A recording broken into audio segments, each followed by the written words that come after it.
Special day, huh? Today is a great day, right? For all of you and for all of you, right?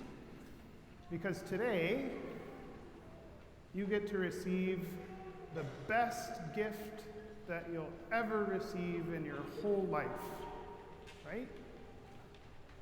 Because today you get to receive Jesus himself, right? In our gospel today, Jesus talks a little bit about love, doesn't he? And in our second reading, St. John talks about love, right? In our gospel today, Jesus tells us what love is, right? And he says, there's no greater love than this. And what does he say? There's no greater love than this. Does anyone know? We'll read it one more time.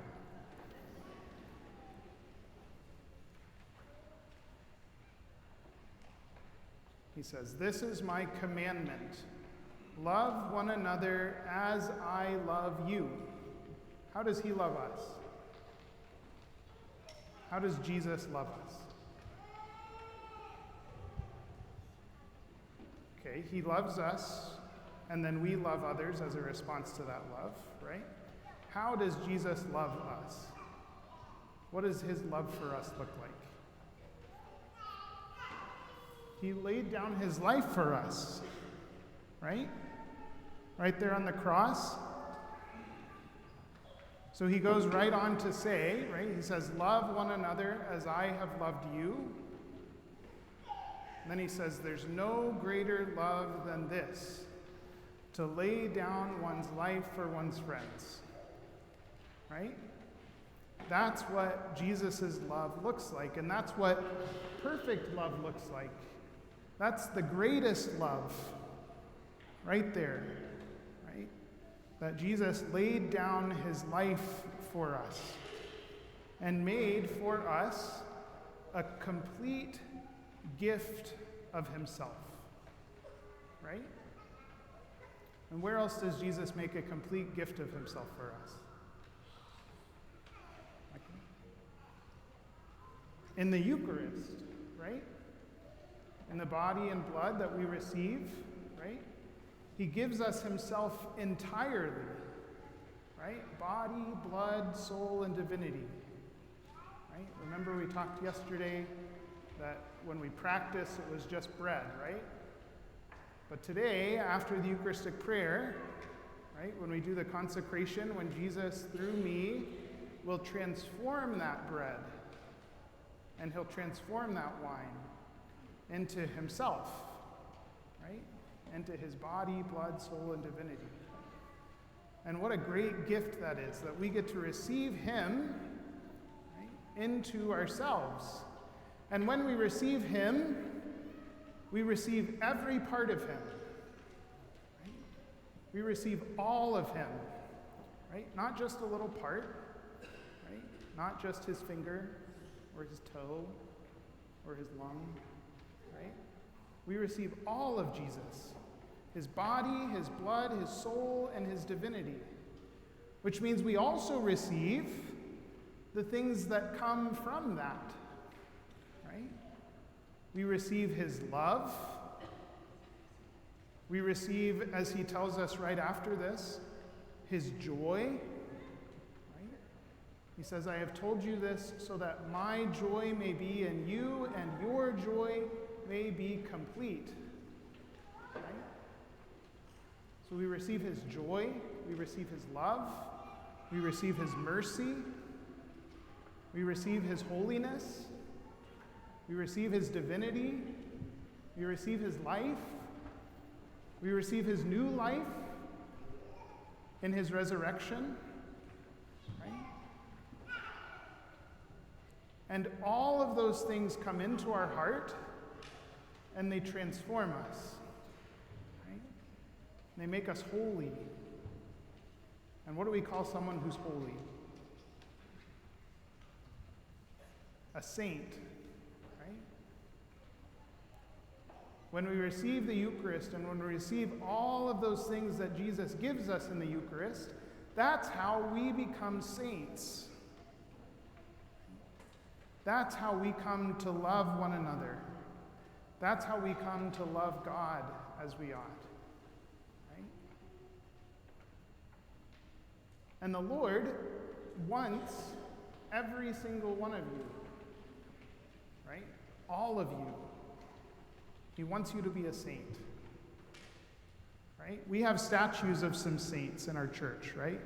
That's not a saint, that's Jesus, right? But we've got St. Joseph, we've got Our Lady, we've got St. Francis. Back in the back, we have St. Therese, we have St. Dominic Savio, right? All over the place, we have saints here in the church, right? We have some stained glass windows with some saints, mostly St. Francis, but there's probably some others in there too, right? All of you, and me, and you, right? We are all called to be like them, right? We're called to be transformed by the gift of the Eucharist that we receive to become saints. So just like today, we are here in St. Francis Church, right? Maybe, hopefully, God willing, in like 300 years, when all of us are long dead and in heaven, right? Maybe someone 300 years from now will be sitting in a pew in St. Abby's church somewhere, right? Or St. Blair's church, or St. Esther's church, or St. Insert your name, right? Because that's what we're striving for, right? We all want to be saints. We all want to be holy, right? And the best way to do that, Jesus gives us in our gospel today, right? The best way to do that, he says, is to remain in my love, right? He says, remain in my love. And the way we remain in his love is by staying close to what?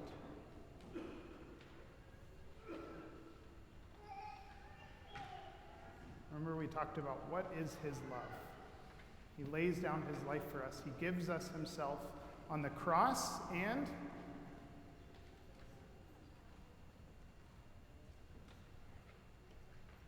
he gives us himself in the Eucharist, right? And he loves us and he lays down his life. So if we want to be a saint, if we want to remain in his love, then we always should remain close to him in the Eucharist, right? And we should always know that no matter where we go, no matter where you go in the world, no matter where you go in life, right? If you end up in Spain, or Italy, or India, or China, or wherever you end up in the world, right? Or just like across town on the north side, right? You can always go to a Catholic church, right? You can always walk in, and you can always look for that candle, right? Because what does that candle mean?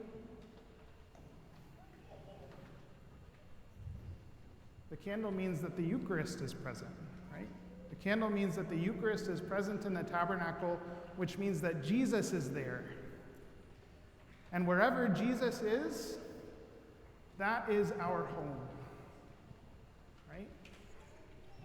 Even if we're completely lost and we don't know where we are and we don't know what's going on and we don't know how to find a way forward, if we can find Jesus, then we'll always be home. If we can find Jesus, we can always know that we're in the right place, right? And so today, as you receive that gift for the first time, I want you to ask Jesus to give you the grace to know that everywhere you go, if you're with him, you're home, right?